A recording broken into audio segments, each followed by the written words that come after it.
la famille, nous sommes très heureux de nous retrouver encore une fois de plus devant vous et nous disons merci, merci d'être toujours là présent, surtout à travers cet espace de commentaires. Comme on a toujours l'habitude de vous le dire, de vous le répéter, cet espace est bien réservé pour toi. Donc si tu as quelque chose que tu voulais partager avec nous, n'hésitez pas, utilise cet espace, laisse-nous un commentaire, quelques suggestions, quelques idées, quelques conseils. En tout cas, n'hésitez pas. Et si c'est la première fois ou bien si tu es un habitué, mais jusque-là, tu t'es pas encore abonné, je pense qu'il est temps. En bas dans les coins, tu cliques, tu t'abonnes, tu actives aussi la cloche de notification, likez, partagez les liens et regardez aussi nos vidéos jusqu'à la fin. Surtout partagez les liens, ça je te les recommande parce que tous en a besoin, to longwana bar à 10 000 abonnés, to komatana moi 11 000 abonnés, c'est très très important pour nous et pour notre chaîne Albert Premier.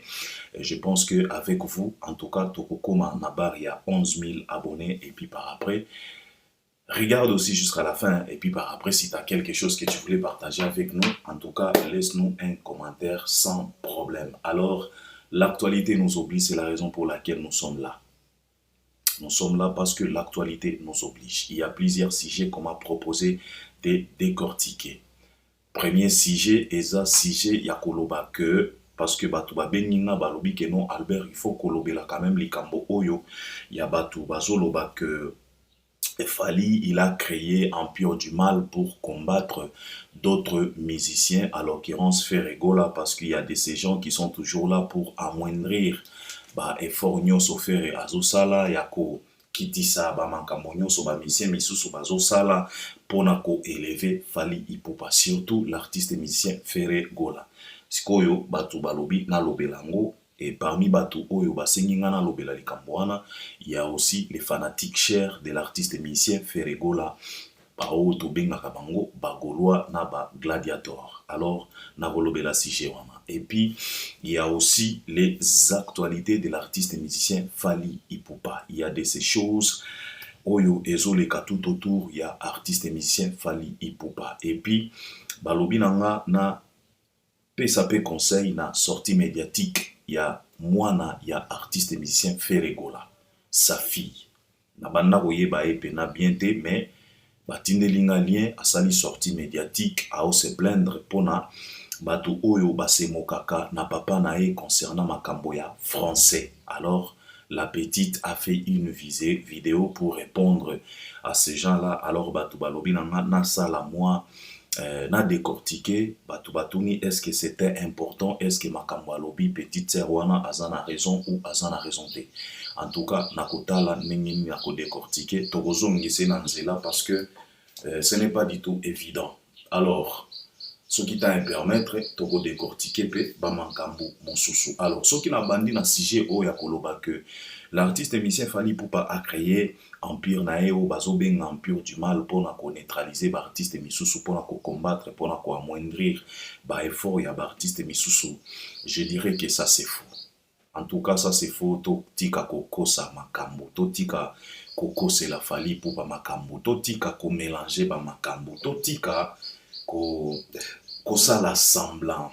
Vous savez mes chers frères, bisonyos toyebi, bisonyos to fan na mokilo yo. Toza bana 1900, toza bana 1800, toyebi, toza mélangé na bana 2000 ans. Biso toza bana 1900, mais toza mélangé tozo vivre époque moko na bana 2000 ans. Biso nyos toyebi makambo maoleka. Biso nyos tolandaka histoire ya miziki na biso. Biso nyos toyebi artiste nini oyo bato balingaka toujours ko amoindrir ba effort na ye. Eza Ferregola te. Totika kokosela ka fere makambo. Totika kakobimisa ka fere lokola mwana moko boye tike akufela ba parents, akufela ba familier na nyonso, azawana orphelin de mère, orphelin de père, orphelin de la communauté. Donc mwana moko boye totika kabongo, ce n'est pas du tout évident. Et je pense que eloko oyo na état d'esprit oyo to affichaka ya kolingaka toujours ko dorloter fere ko caresser au sens du poil. Et neutralisa Pefere d'un côté et da pena ferité et comme ça faire pena fainéant, excusez de le dire mais c'est la vérité. Et ça là que faire na côté oyaza abandaka kokanisa toujours que non ba congolais balingaka ye, ba congolais balelaka ye, ba congolais bazalaka. C'est faux, les congolais n'aiment pas faire. Naloba yango déjà, les Congolais n'aiment pas Ferré. Plusieurs Congolais apprécient tout simplement Ferré. Parce que s'il y avait quand même l'amour, vrai amour au Tolobaka, ba Congolais ba banda kozala na moi envers Ferré, nde ba eda Ferré, nde Ferré oyo, le loto betaka masolo mosusu. Parce que cet homme, cet artiste, cet enfant du pays, azalaki na ba opportunité nyonso na maboko na ye, po akende tellement liboso. Mais il n'a pas pu faire ça. Quand il s'est lancé dans la carrière solo, je pense que tout Congolais avait l'espoir en lui, en disant que non, lui au moins, parce que Aouti na Clan Wenge zaki déjà chaud. Et puis azalaki na talent na ye, azape na mongongo na ye ya kitoko, abanda koyeba pe koyemba, malgré qu'aleka na école ya musique te, lokola ba vient na biso ba changobal. Mais il s'est débrouillé pas mal en chantant, il chante bien. Aza pe na voix na ye. Azalaki pe na chance. A côté ça déjà Como. Parce qu'il a joué dans Grand Wenge. Malgré que Azalaki na visibilité pe na makasité parce que kozwa visibilité pe mbeni ya mukulu wabankulu Chitu Kabina Dama kozwa visibilité pe mbeni ya émérite Werason le roi de la forêt kozwa visibilité pe mbeni ya ingénieur C Lebou Blaise Boula kozwa visibilité pe mbeni ya Adolphe Dominguez kozwa visibilité pe mbeni ya Lema Kabadiki Masela Ngwa Kasisana Badjo. Ce n'était pas du tout évident, mais cet enfant du pays était quand même là. Il a presté aussi dans différents concerts au Wenge et Salaki par exemple dans la Côte d'Ivoire. Donc, Azalaki na eloko na na maboko. Il pouvait faire mieux que Oyo Tozomona. Et ba Congolais ebele bazalaki na confiance na ye. Mais kaka ba Congolais wana ba induisa Ferré en erreur. Et puis Yemoko, il n'était pas assez intelligent, il n'était pas assez mature, il n'était pas assez prudent. Il s'est laissé emporter na ba sentiment, na ba jeu oyo ba artiste na biso balingaka toujours, ya ba polémique à débat, ya ba ping-pong, ya kofinga, koboya, Kiwenge. Il s'est emporté na esprit wana ya Kiwenge. Et aujourd'hui, Ferré n'a pas pu réaliser une carrière qu'il devrait réaliser. Et c'est dommage parce que Ferré na musique na biso azalaka pena gâché. Azalaka pena perte na musique na biso soki bo comprenaka te. Aza pena perte parce que eza eloko ezalaki marchandise oyo tolingaki tozwela yango bénéfique moko na ndenge moko akosakana te. Eza lokola commerçant moko boye oza na ba marchandise na yo, oza na des containers na yo, olobi ke container oyo ba marchandise oyo eza na kati. En tout cas nazotia eliki ya na container oyo. Tika na fungola nanu oyo na bomba oyo parce que bénéfique nanga ekozala nde oyo. Tango ye kofungola container yango mapapa na mapapa. Perte na perte. Eza lokola Ferregola. Ferregola azalaki container oyo ba Congolais belé ba banda kozela. Azalaki marchandise oyo ba Congolais belé to banda kozela bénéfique. Mais tango ba ye kofungola marchandise yango tirelo tozo débattre kaka boy. À chaque fois makambo ya Ferré ezaka kaka koya ko expliquer, koya ko lela, koya ko je ne sais pas comment. Et jusqu'à ce que bato bakomi kobima pona koloba ke non Fally Ipupa a créé un pur du mal pona ko diminuer Ferré, pona ko caler Ferré, pona ko non, ce n'est pas ça. Soyons quand même sérieux. Totika koko c'est la ka Ferré makambo, totika pe koko c'est la ka Fally makambo. Fally n'a créé, atikala ko créer loko moko te pona ko diminuer ba effort ya Ferré. Au contraire, batu ya Ferré na batu ya artiste misusu bangonde ba se précipitaka pona ko ya ko diminuer makambo oyo Fally azosala. Parce que qu'est-ce qui se passe au juste? Le problème c'est quoi? Le problème est que batu bazoloba ke non Fally a créé Empire du Mal. Si ko yo tofandi to sala analyse tozo mituna Empire du Mal yango eza nani, eza banani. Balobi nanga ke non Empire du Mal, Albert toi-même, Talaba Mumbaya, Talaba Demer, Talaba Bev, Talaba Idor, Tala, Nayope Albert Ier, tu fais partie, il y a Empire du mal, parce que Bino Bozalakawana, Kakapona Koku Misafali. Yangonde Empire du mal, Balobi Nabiso. Et moi, je leur posais tout simplement la question de savoir, à part les noms que vous venez de me citer là, et le reste, Wana, Bazayanani. En fait, c'est là où résident les vrais problèmes. C'est ça la vraie question que les gens ne veulent pas se poser. Bocité des mères, Bocité Mumbaya, Bocité Albert Ier, Bocité Bev, Aïdor, Valdi et les autres. Et ceux qui tolongoli batouana, les restes, oyo batikali, baza yanani. Parce que baza pebele. Batu oyo bouti kotanga bakombo awa, babanda kozala na bango na kisasa. Mais poto, na France, surtout na Europe, kuna, ezalaki pe na ba média ebele. Ba émission banda ko salama du jour au lendemain.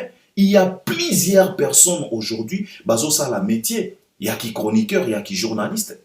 Sikoyo batuwana. Bango baza ya nani? Bango baza ya fere.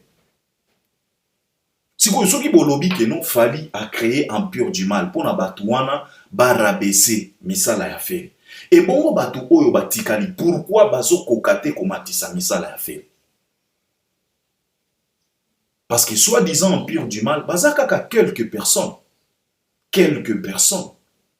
Ce n'est pas la majorité. Ils sont minoritaires. Parce que presse est vaste.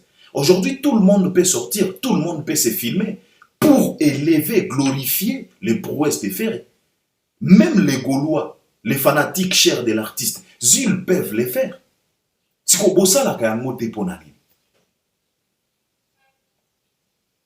vous occupez souvent dans Makambo ya Fali et pourtant faire épée, azana ba soi-disant prouesse à salaka.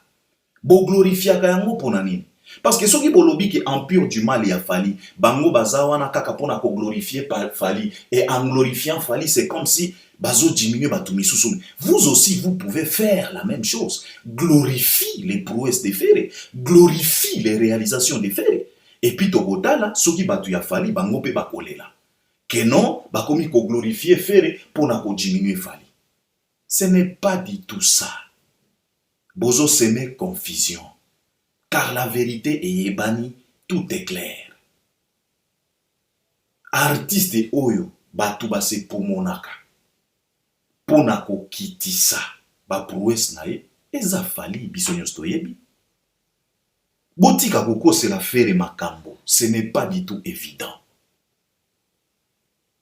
Et puis Botika Pekoko, c'est la Fali Makambo qui a créé, Boye a créé. Fali n'a créé personne. Et ça n'a empire mon côté Oyo Fali a créé. Le problème qui dérange aujourd'hui, c'est la vérité.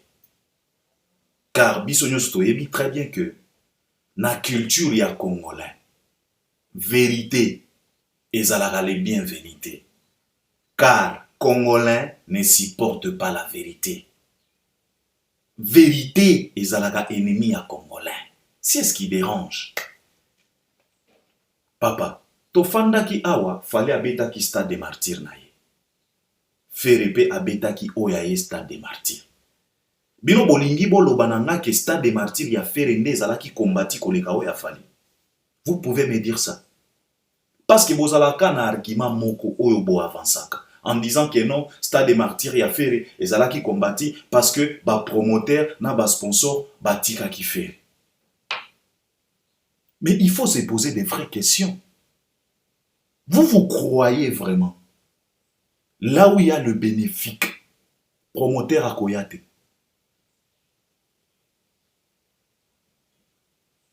Là où sponsor a gagné, qui est-ce qui va lui empêcher de venir?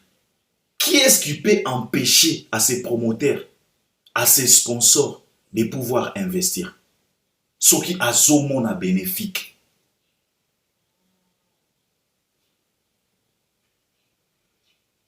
Tout ça qui va émission, tout le monde qui a papa, ata ce qui obéti concert. au parvenir à drainer foule, même 1 million, il y a des fanatiques, il y a un concert là. Ce qui promoteur, à Monique, na 1 million ya batouana, bénéfique ezate, profit ezate, akoyate. Si est ce qui s'est passé dans le concert à faire, parce que les choses n'étaient pas bien cadrées. Prévané, lui-même artiste, il a pleuré en pleine conférence des Gaulois na Kinshasa. Que bozo mona motuboye, mais tozo traversé ma période tellement compliquée. Mama Denise Tala Canabiso, un promoteur, un sponsor, azoyoka artiste, azo avancé ba propos ya lolenge wana, ya kolela, ya kolaki sa faiblesse, akoyate. Oyo balobaka na bino que la communication est tellement important na ba métier na bino. Ferré a mal communiqué lui-même. Il a chassé les promoteurs, il a chassé les sponsors à travers sa communication. Toi, tu es un artiste. Il ne fallait pas qu'on y a collé là. Il ne fallait pas qu'on y a collé qui ça va promoteur que non. Tu n'es pas assez friqué. Tu n'es pas assez blindé pour s'engager dans l'aventure. Il y a concert, il y a stade des martyrs. Bakoyate, ezako combattre yete. C'est la loi, il y a business. Parce que batouana, papa, bango baza ba commerçant. Baza na ba produit na bango. Il faut ba produit été kama. Et puis en plus, ozala ki pe na sponsor na yo majeur. Parce que yango nde likambo bo avansaka chaque fois non concert à faire ezala ki combati non, ezala ki combati te. C'est Ferré lui-même qui a mal communiqué à travers concert naïe. Parce qu'il y avait tellement de doutes. Si vous vous rappelez, tant on fait Raouta Kipoto, Alina qui a na esplanade à parler du peuple. Concert et Simba quitté. Ba doute ezalaki déjà. Makambo ezalaki pena bien cadré. Comment voulez-vous à ce que ba sponsor baya na bisika oyo makambo eza bien cadré? Mais ce qui t'a joué concert et en dégona est fallu. Boebi combien de fois concert wana ezalaki combattu? Jusqu'à la dernière minute. Boyebi yango très bien, bosa la semblate. Concert ezalaki combattu na ebandeliti na suka. Concert ici la boyetomona même ministre, sans pour autant qu'on investigue, sans pour autant qu'on luka ayeba. Qu'est-ce qui s'est passé réellement? Ministre à l'écart pour confirmer que non, na concert à Fali, il y a eu plus de 10 morts. Que Fali akobima mbokate, tokolandela ye. Le londe bolingi boya ko faire comprendre batu que non, faire ba combataka ye koleka Fali. O Fali azo créer empire, ya kokumisa ye pona te. Qu'on nous arrête ça. Bandeko, botike la biso ba théâtre ya bangadia dia ezo ede batute.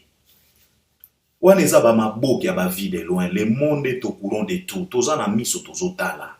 Boni boye. Boni boye. Boni boye bandeko. Totika, tozo ede vérité. Ferré, ce n'est pas l'artiste le plus combattu de la République. Au contraire, c'est son confrère Fali Poupa Oyazako. Toza na miso tozo mona. Fali a programmé concert na Paris la Défense Arena. Boyebi combat. Boyebi combien de bateaux oyo balobelaka Ferré ba combattra Paris la Défense Arena. Achaki ovo to mona bateau. O biso to komeli ovo to tiko koma. Na ovo, balobi na biso ke, concert wana ezate, ezamanki ona. Combien de personnes ont monté au créneau pour minimiser presse nyonso, soi-disant presse nyonso ya Schengen, ya Paris, ya Belgique, s'ils étaient contre ma production ya Fali. Nani amonaki te, nani amonaki te, nani abanda kolobela concert wana, à part ko diminuer yango.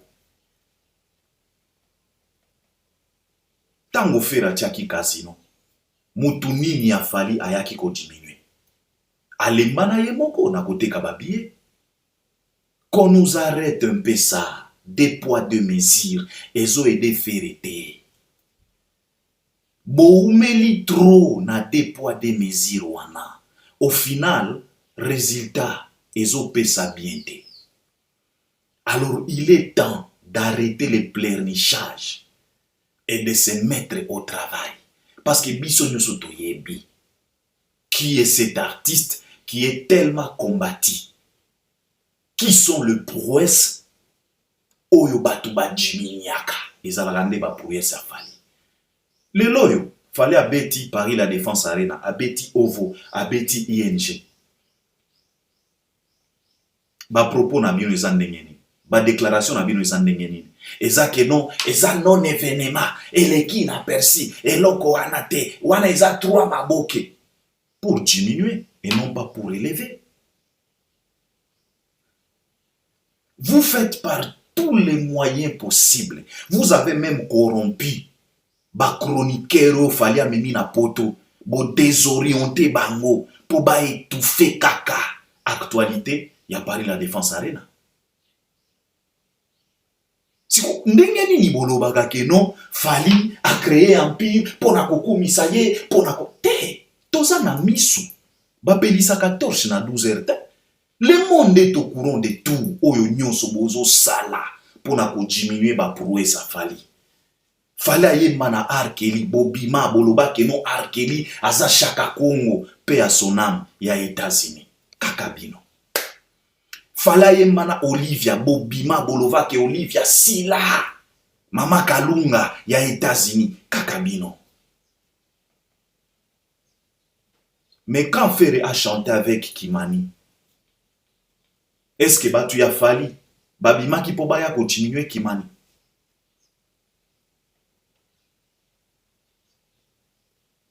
Vous êtes un peu bizarre. Bino batu ya ba Ferré, batu ya ba Kofi, batu ya ba héritier. Vous êtes tellement bizarre. Bozo aider ba artiste na binote. Kaka kolela lela, ko pleurnicher, balukuta, qu'on nous arrête ça. Eza na empire moko te o ezo kumisa fali pona ko diminuer batu mususu bazate. Le problème est que c'est la vérité qui dérange. Parce que batu oyo bakumisa fali soi-disant bakumisa fali na makambo ya lokuta te. Parce que banda ko kumisa fali banda ko louer ba prouesse fali batikala koloba te ke fali esi abeta Stade de France. Batikala koloba te ke fali na Stade des Martyrs abeta devant plus de 300 000. Nenye toyo kakaipa na bino. Que non faire ces produits devant 200 000 personnes et pourtant Stade ezala ki doni. Sima podium polele. Batu o bakumisaka fali bakumisaka makambo oyo fali ya sala. Bako c'est la kafali makambo te. Est-ce que bossi boyoka bango bazoloba ke non fali azalaka na disque de diamant? Balobaka kaka oyo ezali. Soki disque d'or ezali bakoloba fali azana disque d'or. Et soki que ko vérifier okokuta eza.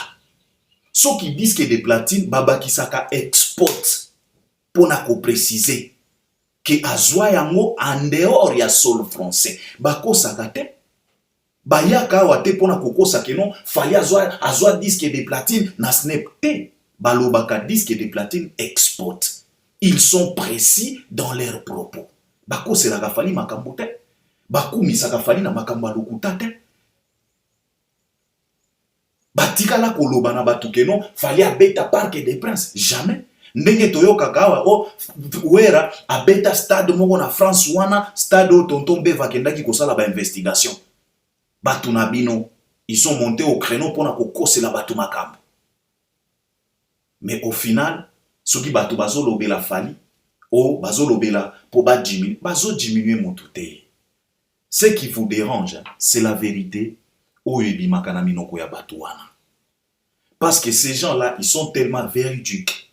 Yango wana Congolais a supportaka vérité te. Vérité à chaque fois, devant Congolais, et bimagaloko la mafinga. Et bimagaloko la dénigrement. Tonton Bev a sali effort. Ya kokende kolongola histoire ya tabule na brio po toko mayango na propre. Tala nenge sali problème.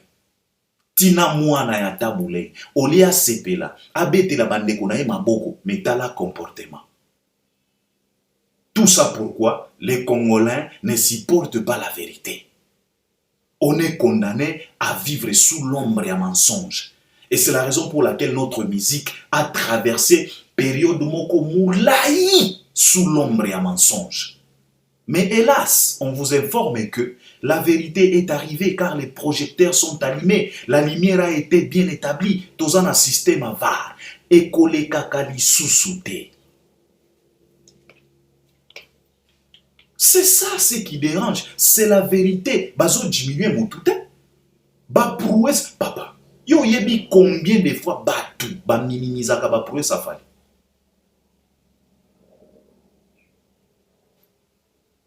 Donc ba discours wana, je pense qu'il faut arrêter ça. Bino bagolwa bo senginga na expliquer likambo, on a expliqué, je pense que bozo comprendre. Ezana mutu moko te fali atikala ko créer empire du mal te pour na ko rabaisser bato misusu. Non. Tango bato bazo élever ba prouesse a fali, ba éleva kayango dans le vrai. Bako c'est la kafali makambote.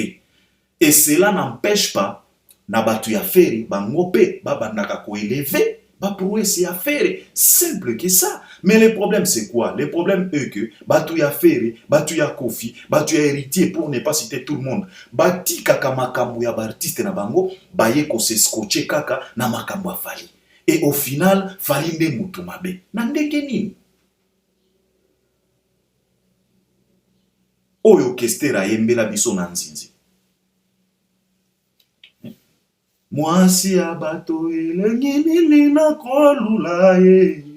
Ya yo moko. Kestera yemba. Bongisa mwasi na yo nzinzi ye. Ebele ya mbongo oyo zuwa kakaka. Ba dépenser. Na basoyo baina mabala. Oya yo ba prouesse ozoku misangote. Oya yo artiste ozoku misayete. Mais kaka ko se scotcher na makambo afali. Au final, oye kolela o bazoku misafali pona ko descendre. Non. Kester avait chanté na nzembo nzinzi. Bongisa mwasi na yo nzinzi. Ebele ya mbongo zanango. Ebele ya mbanga o bozalaka nango. Ebele ya mbanga o bozalaka nango. Bokende kukumisa, bokende ko élever, bokende ko adorer, bokende ko exposer. Makambo ya bafere, makambo ya bakofi, makambo ya ba héritier. Botika fali tranquille, fali pe azana oyo yaye. Ba oyo yaye bango pe bazo kumisa ya bango.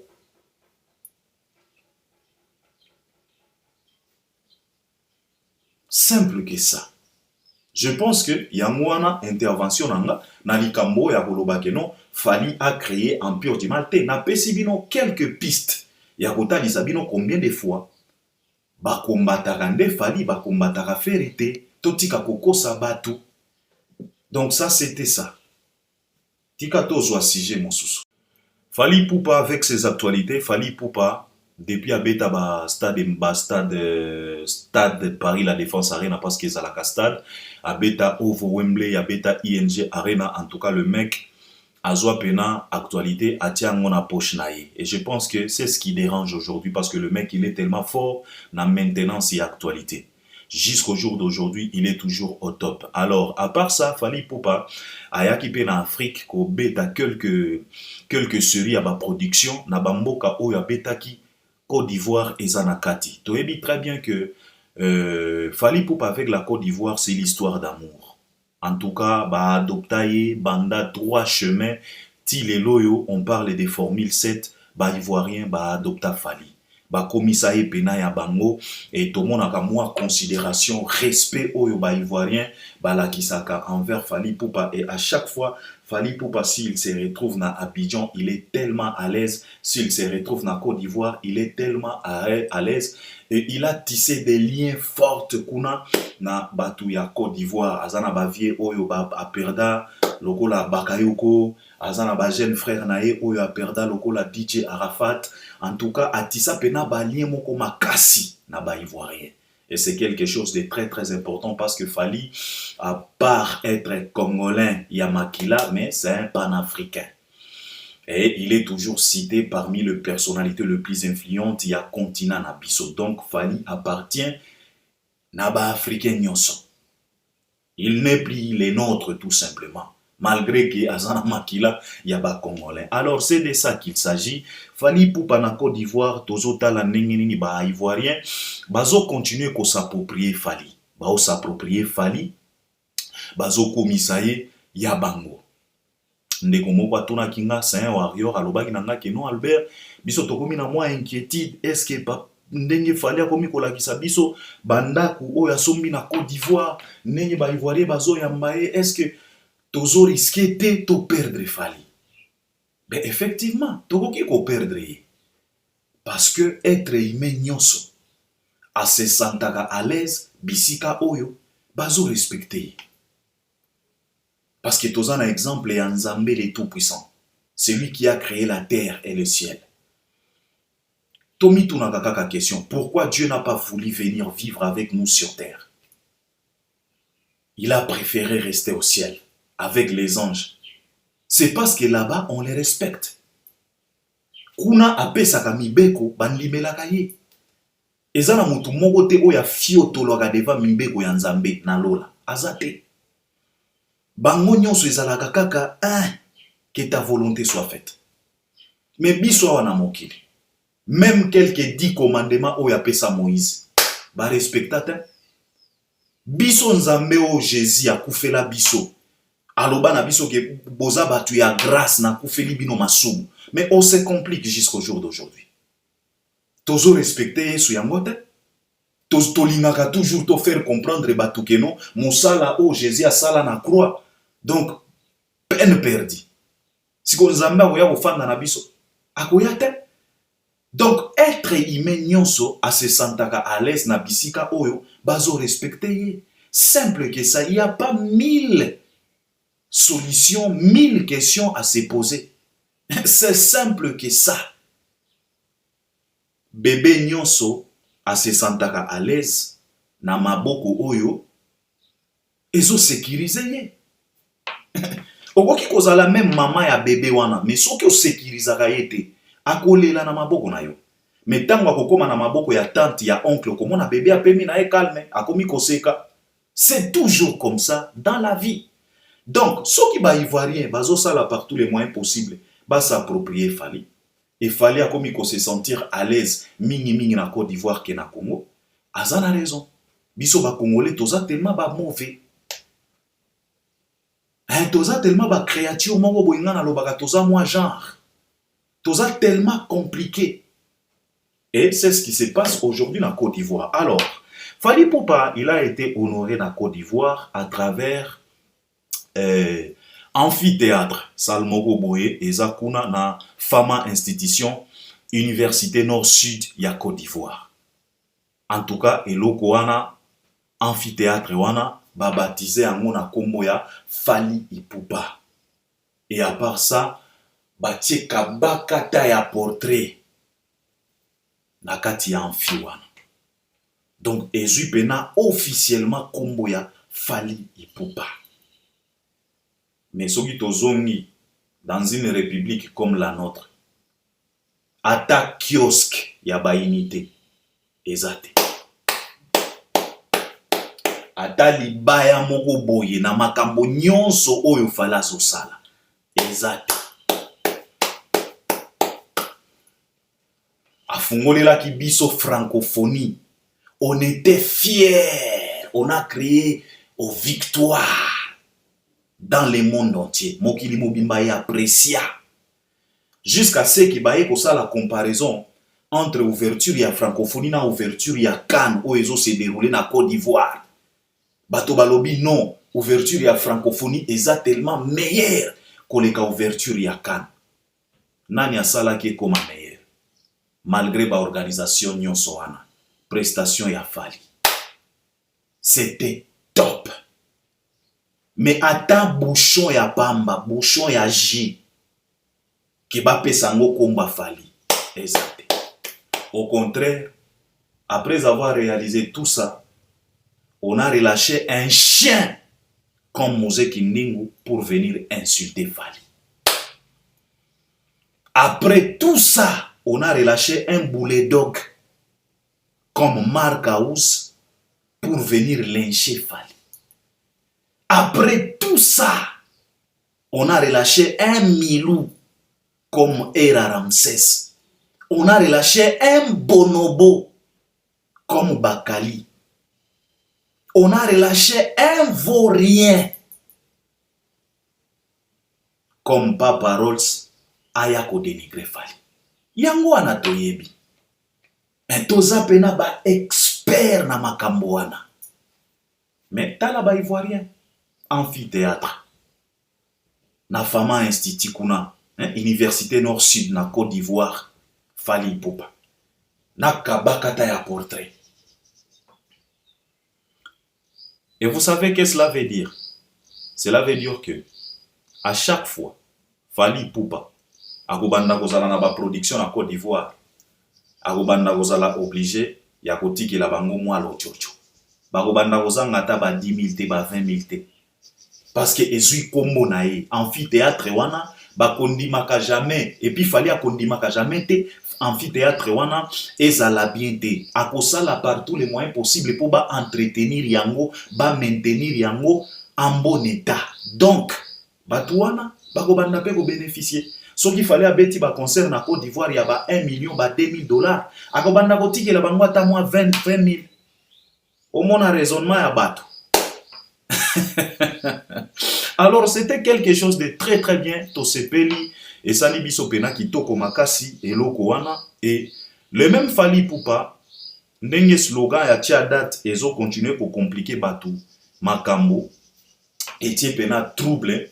En tout cas Fally Ipupa et alobi que non, en tout cas ngana zo tia date. Fally Ipupa a promettre biso date na Bruxelles encore une fois de plus après avoir promettre biso Allemagne na Hollande. Fally Ipupa aye ko bakisela biso encore une fois de plus Bruxelles parce que yemo a lobby que nazo tia date malgré que ko tia date et komi ko bimalogo la péché mortel pour na artiste misusu et pourtant ezaka kana katia domaine na bango ezaka kana katia ba devoir na bango mais en tout cas Fally Ipupa y a promettre biso a lobby que non en tout cas nazo tia date donc tozo zela bako publier calendrier na e parce que aza pe na tourner monene na année oyo et puis tozo zela pe album na année oyo. En tout cas tozo zela kaka yango wana ba actualité ya artiste et musicien Fally Ipupa et puis na mois de février awa bazo zela e pe na Goma na festival Amani Fally Ipupa akozala wana donc tozo zela badate kobima toyebi très bien que na année oyo azape na double stade des martyrs na mois ya août ndenga lobaki à moins que ba décaler ba date pour na ba programme parce que je sais très bien que Fally ndenga zaboye bazo sala programme bazo tia eloko na eloko en place et puis par après dans quelques jours ba kobimise la biso programme ba kobimise la biso calendrier et puis ba billetterie ba ko fongola yango pour bato ba se procurer ba billet na bango. Donc wana nde programme a Fally et puis Fally aza déjà booké na 2025 na juin si je ne dis pas de bêtises à Kobeta Stade de France. Toyebi yango biso nyonso. Donc ça c'était Fally Ipupa. Alors pour terminer na sortie médiatique ya mwana oyo ya Feregola oyo aye ko défendre papa na ye sortie médiatique na ye wana aye koloba pona likambo oyo bato bazo se moquer na poste na ye asalaki mwa poste aza na papa na ye bato bazo se moquer na papa na ye que non papa na ye ayebi koloba français te.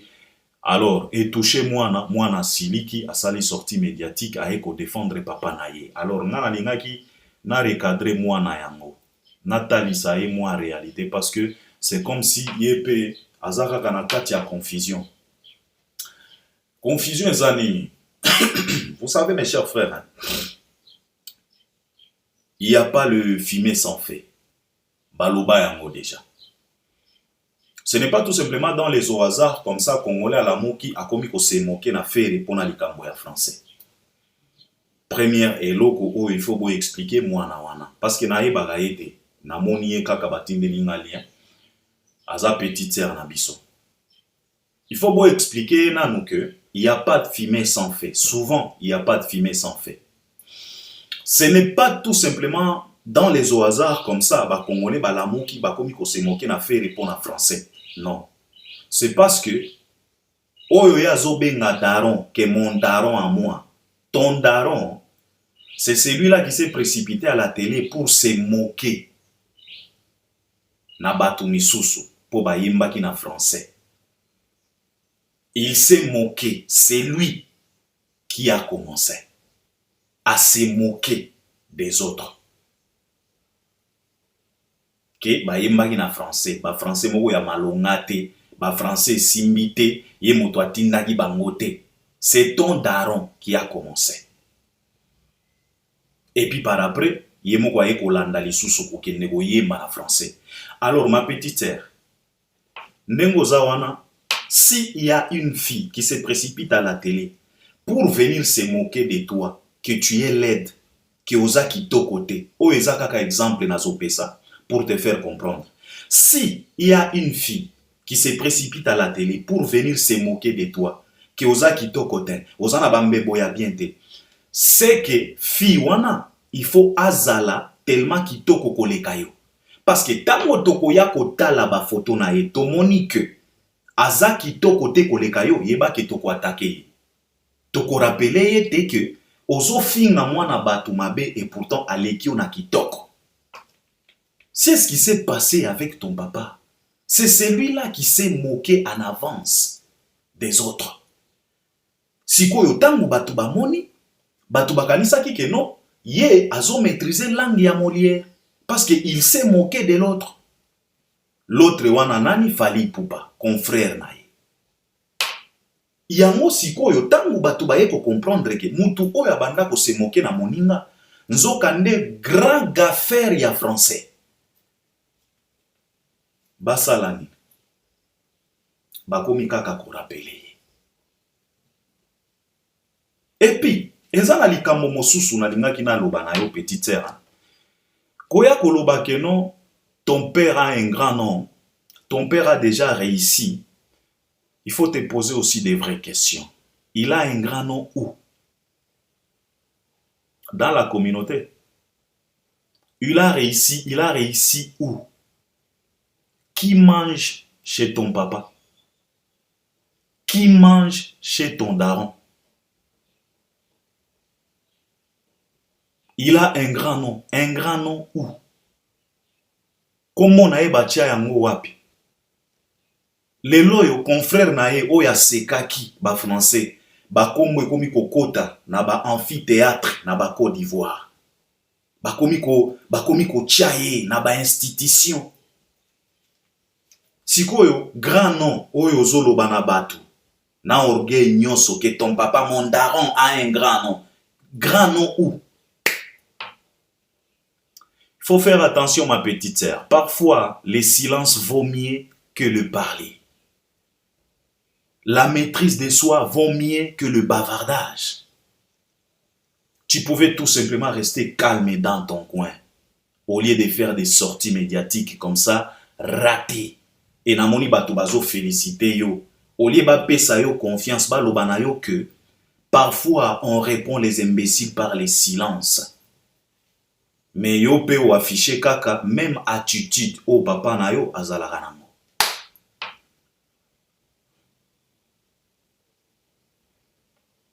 Ton daron a réussi, pas à travers français.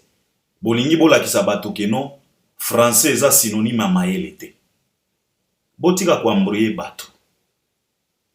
Toi-même, tu viens te plaindre en français. Toi-même, tu viens pleurnicher en français. Il fallait pleurnicher na Kiyombet. Quand tu es en train de dire que mon daron a un grand nom, mon daron à moi a déjà réussi sa vie, il fallait parler ça na Kiyombet. Total, à ce qui message est collègue. Pourquoi tu as voulu faire passer les messages en français? Pourquoi tu as appliqué la langue de Molière? Si vous voulez faire croire aux gens que non, français ça est loco, mon côté, on ne peut pas réussir. Papa, français ça est loco. Et ça très important, langue wana. Prévenez toi-même. Tu pouvais communiquer na Kiyombe, parce que l'obi que soko za muyombe soki ya wapi kuna. Tu pouvais tout simplement communiquer na Kiyombe, totala, soki batu balingaki balanda yo. Batu balandi yo ba comprendre makambo lobi parce que tu t'es exprimé en français. Alors, kolukate au minimiser français, c'est très important parce que toi-même, tu viens pleurnicher, tu viens te plaindre, tu viens défendre ton daron en français. Na Kiyombe te, na Kikasai te, na Kiluba te, na Kitabwa te, na Kitete la te, na Kimashi te, na Kirega te, na Kikongo te, na Kimungala te, na français. Mais tu veux minimiser la langue de Molière. Est-ce que vous êtes au moins normal? Et au comment on a battu na ba commentaire bazo féliciter français ndenini, français ndenini. À s'exprimer na Kiyombe. C'était facile, tu pouvais t'exprimer na Kiyombe, tu pouvais défendre ton papa na Kiyombe. Parfois, il faut apprendre à se taire. Si tu n'as rien à dire, tu t'exposes na ba réseaux sociaux, tango batu bakoya ko lapide yo et ko koma o bozo offenser mwana.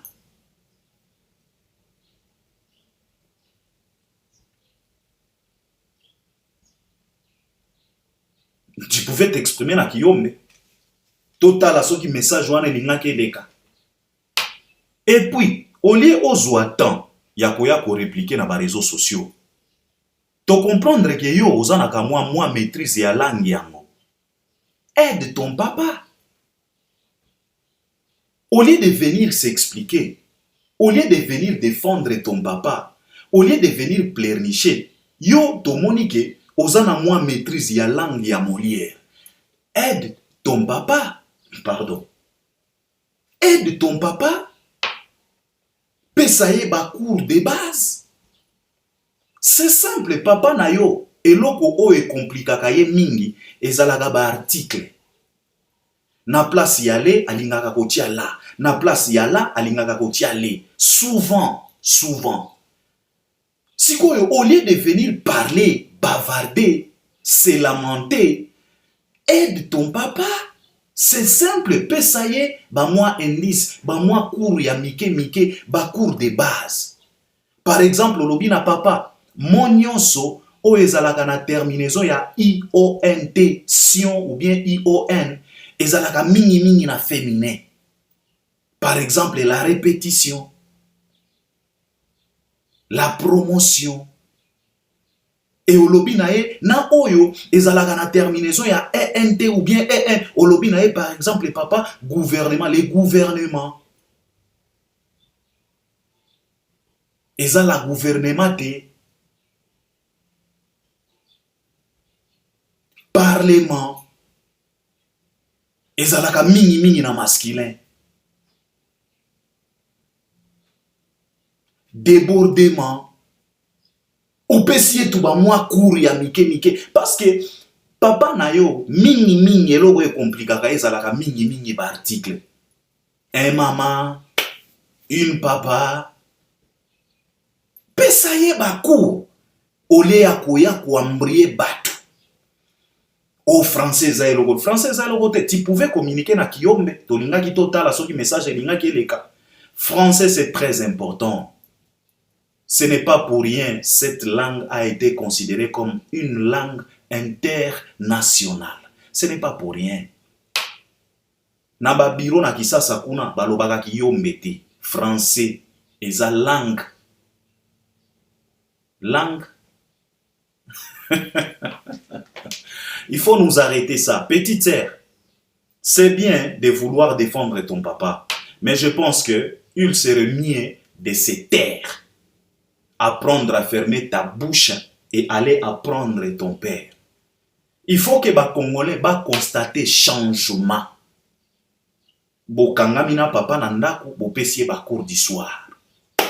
Eza fierté ya papa na bino parce que ça ne fait pas du bien ya komona ozobima po ya ko défendre français ya papa na yo. Yo okanisi ko bimi yanke. Nzokande okwisi bendele. Pesa nde cours na papa na yo. Comme ça, tant wa kosala sortie médiatique mosusu, ba Congolais ba remarquer changement. Et kosala bien. Je pense que wana nde conseil na linga kina pesa yo na linga kina recadrer yo parce que parfois il faut apprendre à se taire. Ce mien. Alors, je dois m'arrêter par là. C'est ce que je voulais partager avec vous aujourd'hui. On est ensemble et je pense que vous allez vous abonner, vous allez partager le lien. Regardez aussi jusqu'à la fin. Et s'il y a quelque chose que tu voulais partager avec nous, n'hésitez pas, utilise l'espace des commentaires. On est ensemble. À la prochaine. Merci beaucoup.